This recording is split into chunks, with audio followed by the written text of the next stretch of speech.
Hello, my name is Kevin Inkster. I want to show you my new favourite tool, the Turboplane. I'm going to use this to make a tray out of a jarrah burl. Not only is the Turboplane the perfect freehand trades tool, it's also a great tool for doing freehand shaping in craft or art type situations such as this. Now what I've done is I've got a burl. It's about 1.5 or 2 inches deep.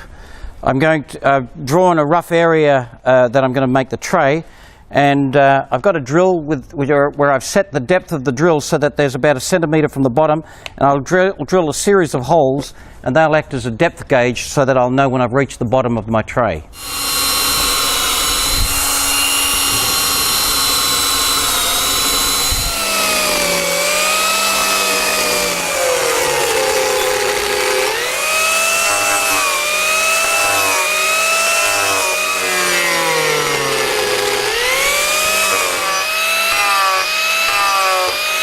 Alright, I've smoothed out the bottom now. You can see it's pretty flat, and that's straight off the tool. You can see these burn marks along here, and that's because you can use the tool completely flat right up to the edge, and of course on the edge there's no cutting edge, so it just runs across that. You can come down vertically, and you have beautiful control because the cutting edge is progressively less as you get to the end. So you can cut down, but you can't cut in that direction. And so you can see the burn marks where I run along the edge there, but getting right down to the bottom where I can run it perfectly flat.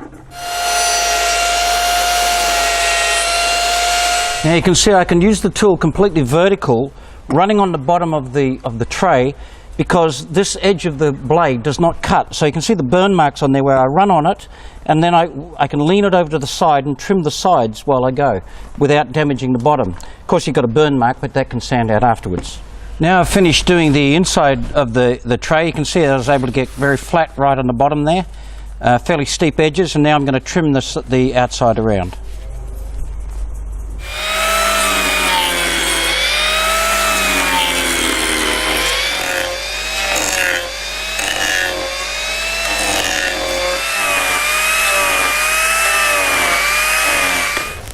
Okay, we've got getting it down to the rough shape. You can see I'm trimming the ends here. One thing that you should know really is I never try to get it perfectly symmetrical. I just do it roughly by eye, and then when I clean it all up it looks great, and the imperfections show that it's handmade. So one thing I avoid is getting perfectly symmetrical shapes that make it look like it's been done on some kind of a computerized router or something. So just leave it rough shapes, and then trim it down and sand it up, and it'll look terrific. So it's nearly done. I'm now going to trim the bottom part here so that you can get your hands underneath it to lift it, to hold it.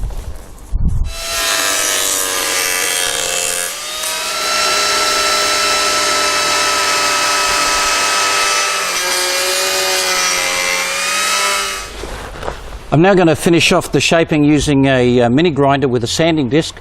I like to use a very coarse sanding disc because the mini grinder goes so fast it does a fine finish, and you can shape with a coarse sanding disc.